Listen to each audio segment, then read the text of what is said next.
Hello, আসসালামু আলাইকুম। আশা করি সবাই ভালো আছেন। আল্লাহর রহমতে আমিও ভালো আছি। যে আজকে সকালবেলা একটু মিষ্টি কুমড়ার শাক খাইতে ইচ্ছে করছিল, তো আমাদের ক্ষেত আছে মিষ্টি কুমড়ার ক্ষেত, ওইখানে চলে গেলাম আমার মেয়েকে নিয়ে। তো এই আমার সাথে আমার জালের মেয়ে আছে দুইটা, ওদেরকে নিয়ে নিলাম।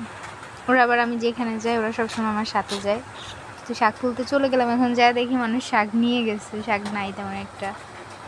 বাবু আবার এখানে আমাদের এখানে ড্রেজার দিয়ে বালি উঠাইতেছে আমাদের ওইখানে, তো বালি নিচে বালি পড়ছে, ওগুলাতে দুষ্টামি করতেছে। যে এটা হচ্ছে আমার জালের মেয়ে, আরেকটা আছে। তো আবার ওইদিকে হাঁটতে হাঁটতে ও চলে যেতেছে। আজকে আপনাদেরকে একটা স্মৃতির গল্প মানে বলবো। যে আমার হাজব্যান্ড তো বাইরে থাকে, এটা সবাই জানেন।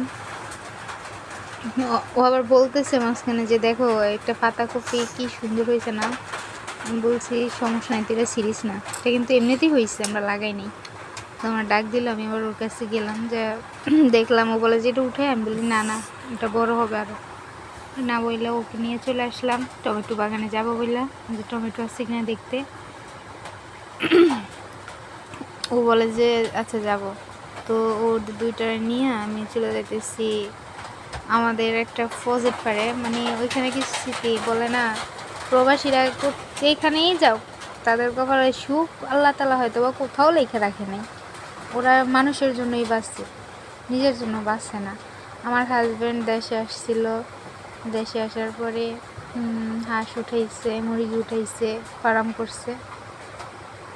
তো আশা করছিল যে আল্লাহ হয়তো বা এগুলোর ধারা আমাদের দিকে মুখ তুলে চাইবে, কিন্তু তা হয় নাই। ওই কষ্ট কইরা দেনা ফানা করে কিস্তি থেকে থেকে টাকা উঠায় সব নষ্ট করে সব দিক শেষ করে দিয়া তারপর আবার প্রবাসের মাটিতে পাড়ি জমাইছে।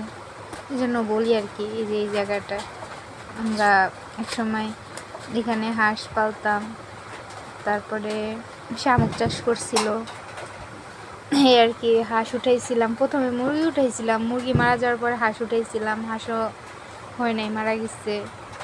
এই আর কি, এমনি এমনি অনেক টাকা নষ্ট করার পর চলে গেল প্রবাসের বাড়িতে আমাদের একা রেখা দেশে। এখানে ফার্ম ছিল আমাদের, অনেক উনি কষ্ট করছে, আমিও ওনার সাথে থাকার চেষ্টা করছি সব সময়, যে দেখি কিছু একটা হয় নাকি। কিচ্ছু হয় নাই, বরং আরও লসই হয়েছে। এখানে আমাদের ফার্মটা ছিল, এখন আর এখানে আমার শ্বশুরে এখন বর্তমানে টমেটো করতেছে, তারপর লাল শাক, মানে যেই সিজনে ওই সবজি করে আর কি, ওরকম সবজি করে। আর এই প্রজেক্টে মাছ চাষ করছিলাম। আরে মানুষের কথা বলে লাভ নেই, সবাইরা বিভিন্ন জাতের মাছ নিয়ে এসে ছাড়ছিল, আর এইখান দিয়ে সব মাছ রাত্র হইলে চুরি করে জাল দিয়ে ধরে নিয়ে যাইত। এই হইলো কষ্টের কথা।